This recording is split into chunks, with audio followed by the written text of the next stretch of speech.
Started. That was a teacher who was teaching, and a very good science educator. And she had a class with 6th, 7th, and 8th graders. And she was teaching them about magnets. She was teaching them about the negative and the positive part of magnets and how they worked. That it was a natural force, that opposites attract, the evens push away. And she was explaining that to them, and through the science, and they were drawn to that. They were excited. Young people in science class get very excited with different experiments. But anyway, she taught this for a period of time, and then she gave them a test on what they had covered. And she threw in a bonus question. She had been teaching them that magnet had 6 letters, and the first one was in. And she had been telling them that all the time. And so when she gave them the test, she put in there what has 6 letters and started with an M. And half of the class wrote mother. You'll get that on the way home. She was explaining to them how mothers speak up and attract. How mothers have a drawing about things. Babies ain't crazy. A young mother can stay up all night trying to get baby to go to sleep. And granny can take that same baby and hold them in a special way. And the mama and the baby will go to sleep. While granny's still up taking care. A mother who cares. A God-fearing mother who cares. Children know that, mothers do special things. And we thank God for mothers because they are sacrificial people. A lot of time, Sister Betty Brown, they will go without so you can have. They do things, even when you mess up, they still love you unconditionally. Every now and then, they get in your face, but it's for the betterment of it. And so we have to understand on Mother's Day, I salute all mothers because you have a tedious job. You raise your children and you try to do the best you can. But a God-fearing mother will always put God first in the children's life. And I thank God for my mother. She's not here today, but she didn't feel like she'd been having headaches, and they've been working with that. But I thank God for my mother on teaching me and nursing me and giving me the wisdom, even though I did not appreciate some of it at the time. But when I got to be about 35, I realized that she wasn't half dumb anyway. That she had a lot of wisdom in her. If you have a mother that you can wrap your arms around, you need to do that today. You need to tell your mother that you love her because you have a special mother. A mother who cares will oftentimes chastise. Did you hear me? A mother looks way down the road and instructs you on where not to go and who not to hang with. Amen, nice. You know why? Because she's been further down the road than you have. And you have to understand that mothers, a real mother, is the one who will inject God into that child's raising, because the Bible says, train up a child the way they should go. It didn't say they wouldn't make mistakes. It didn't say they would not go in some places they shouldn't, but they won't get away from the training and the learning that's been instilled in them from the time they were up. So we need to understand that mama, no matter how daddy is right there, But Hartman, I don't care what you could do, you can't replace mama. If a bobo comes up on the finger, you can kiss it, they keep on crying. Mama kiss it, it makes it all the better. Just something about mama's touch. And so when you have a God-fearing mother, she doesn't worry. And as we go to the text, the way to have, now I'm not going to say you're not going to have some sleepless nights. Because if you got kids, you're going to have some sleepless nights. Even though you're praying and doing, but this is how to have less stressful and sleepless nights. Because you know that at a point, you can't handle it. Just like Jochebed decided with Moses, I can keep you as long as I can. Then I'm going to put you in an ark of bulrushes and I'm going to put you in the hands of God. But Miriam, you run along the bank of flags and you see just what's going to happen. Mamas never give up carrying. They're always going to be right there. They may tell you that they through with you, they ain't going to fool with you no more, but guess what? You can always go to mama. And so daddy might not get you out of trouble, but mama going to get you out of trouble. She might get in your face, but she's going to get you out of trouble. Okay, if you just briefly come and go with me to 1 Samuel. 1 Samuel, chapter 1. And for our consideration today, we're going to be looking at verses 20 through verses 28. 1 Samuel, chapter 1, verses 20 through 28. The custom here at Belzon is when you read that passage of scripture, just say amen. Amen. Okay, it reads on this wise. I'm reading from the King James. Wherefore it came to pass, when the time was come about after Hannah had conceived, that she bare a son, and called his name Samuel, saying, because I have asked him of the Lord. And the man Elkanah and all his house went up to offer unto the Lord the yearly sacrifice and his vow. But Hannah went not up, for she said unto her husband, I will not go up until the child be weaned, when I will bring him that he may appear before the Lord, and thereby forever. And Elkanah, her husband, said unto her, do what seemeth thee good, tarry until thou have weaned him. Only the Lord establish his word. So the woman abode, and gave her son suck until she weaned him. And when she had weaned him, she took him up with her with 3 bullocks, and 1 ephah of flour, and a bottle of wine, and brought him into the house of the Lord in Shiloh. And the child was young. And they slew a bullock, and brought the child to Eli. And she said, O my Lord, as thou so livest, my Lord, I am the woman that stood by here, praying unto the Lord. For this child I prayed, and the Lord hath given me my petition, which I asked of him. Therefore I have lent him to the Lord. As long as he liveth, he shall be lent to the Lord. And he worshiped the Lord there.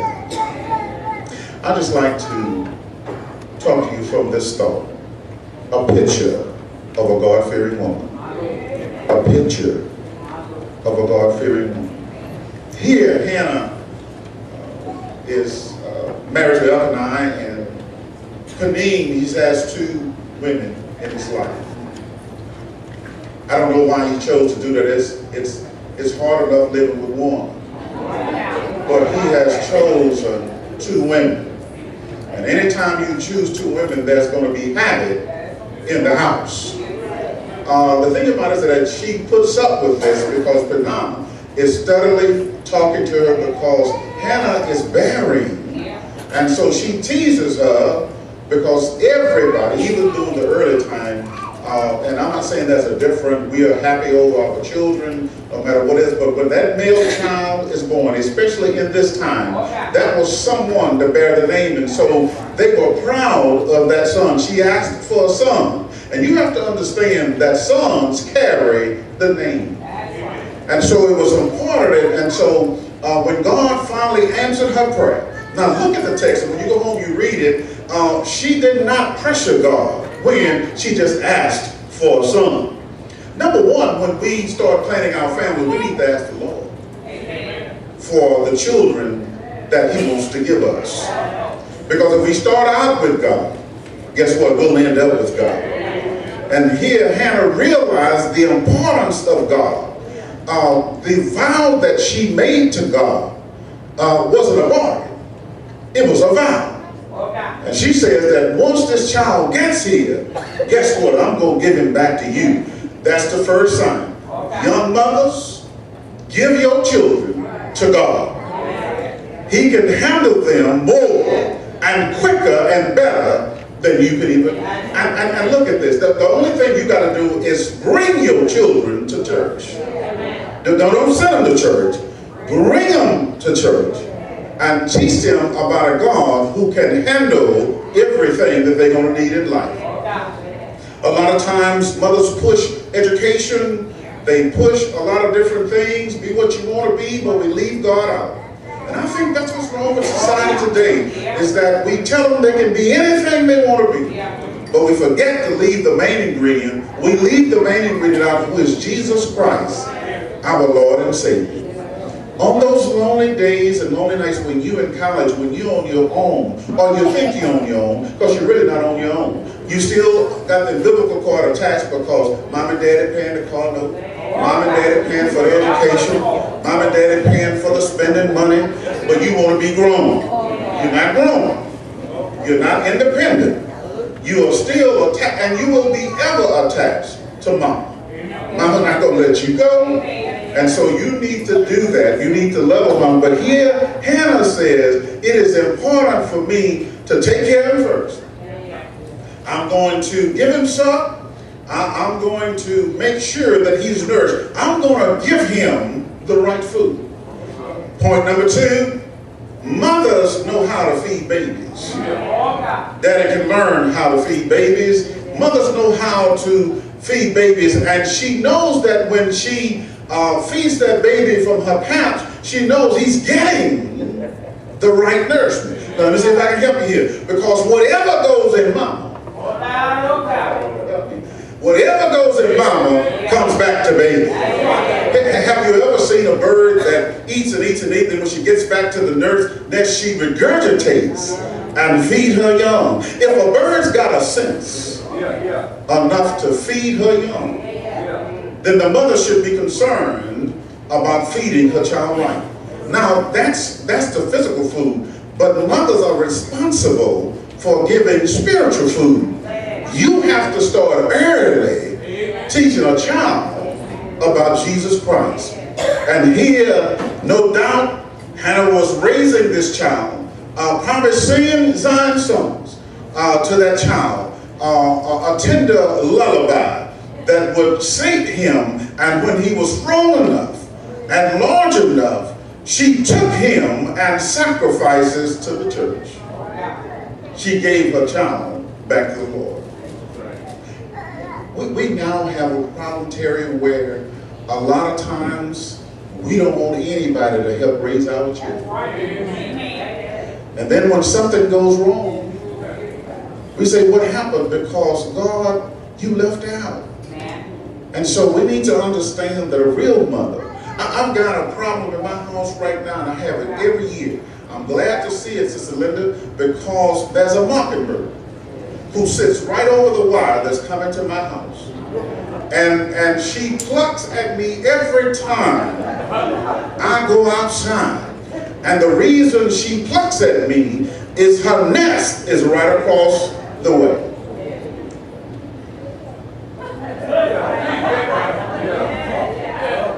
A mockingbird, little bitty green, has sense enough to protect her young.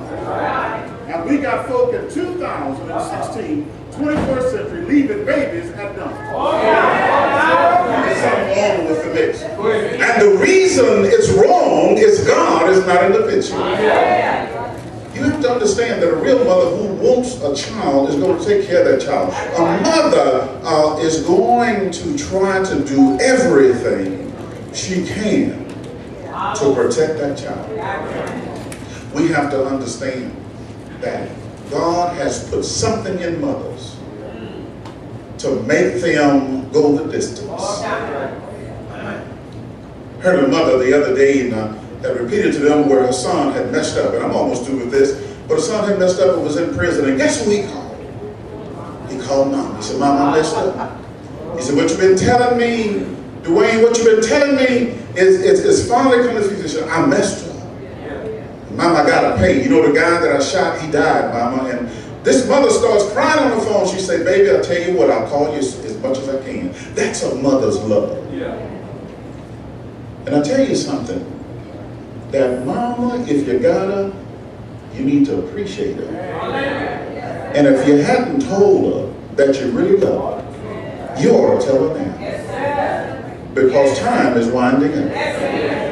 Just yesterday, we had a mother who buried her child. Listen to me, young people. It seems like that God had this thing planned that where mothers and fathers were supposed to have their children bury them. But nowadays, you see it flip the script that a lot of times mothers and fathers and grandmothers are burying children. You need to get your house in order. If you're going to be a mother, be a mother. A lot of times, over to school, I'm amazed at what I hear from some of our parents. I feel for young parents because I know it's hard. But when a parent is on discipline, and sometimes say, Pastor Lee, can you come in and mediate? Can you come in and help us with the situation? And when the situation goes down, there's no defense for the child except for asking for mercy. And, you know, it's really sad when the parent says, wait till your grandmother finds out. What is wrong? What is up with that? Grandmama is a good support system, but you're supposed to be raising a child. We need to understand that God, as mothers, He has put you there. Ishmael's mother did all she could. But guess what? She took what she had, a cruse of bread, water and a little piece of bread. And here she does for that child. She goes a bow shot away from the child because she can't stand to hear Ishmael cry and die. But God heard the child. Amen. God, if you teach your children how to talk to God, He'll talk back to them. And I'm a firm believer that if you teach your children a line of demarcation, when they get out there, talking about me and you, there's certain things we're not going to cross. I don't care how you talk to us, we're not going to do that because we have been given the boundaries. It's what's accepted and what's not. Let me help you here. Here is a God-fearing woman who went to church here, who gave sacrifices to the Lord. You cannot raise your children by yourself.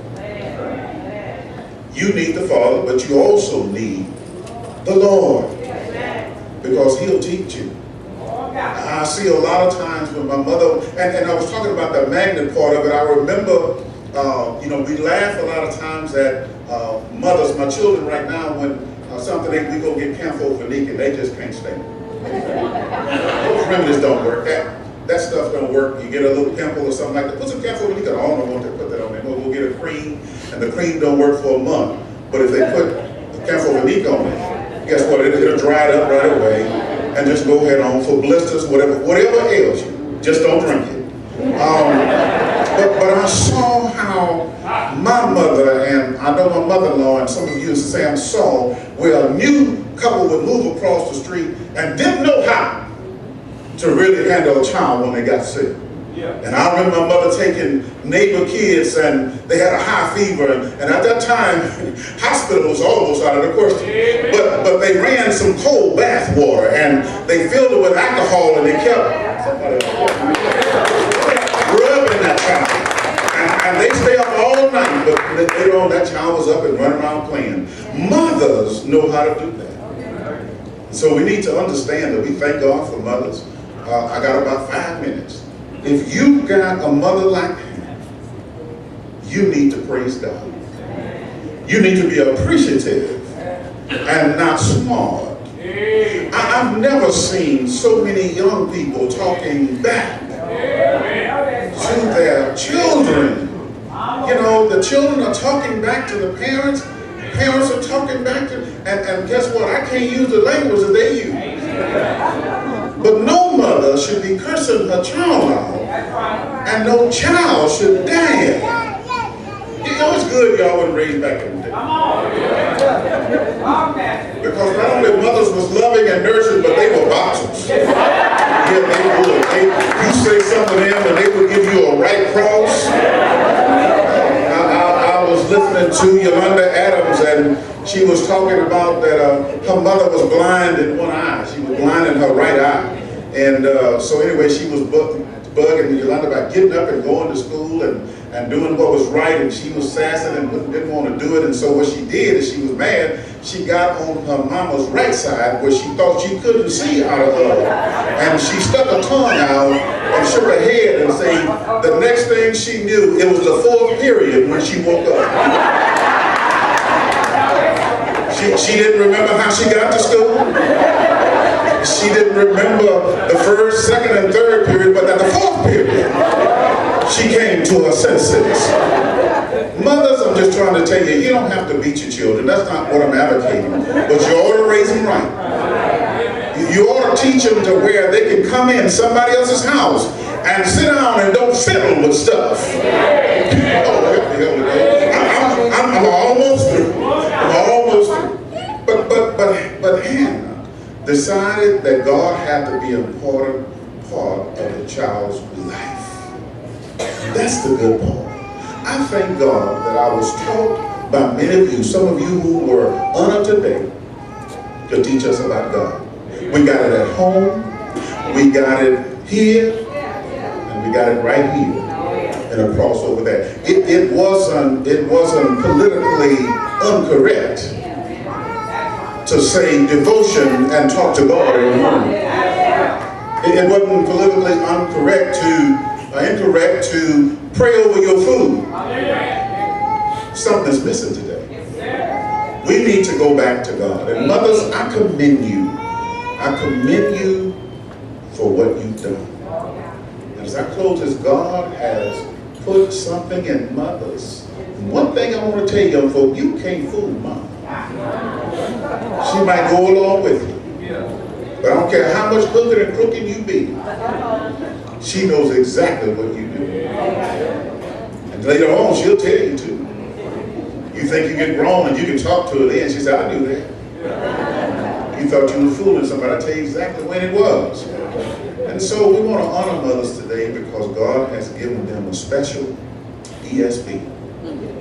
They know when you need love. They know when you need a good talk. And mama is somebody you can sit down with a cup of coffee and just talk about life in general. And so we want to commend mothers, and of all things, mothers, the best thing that you can do is give your children to the Lord. That's a godly mother. And godly mothers, let me tell you something, just because you're a godly mother, don't mean that trouble won't come your way. But I'll tell you how to sleep better. Put them in the hands of the Lord. And you do know that when children are small, they're on your lap. But when they get bigger, they're on your heart.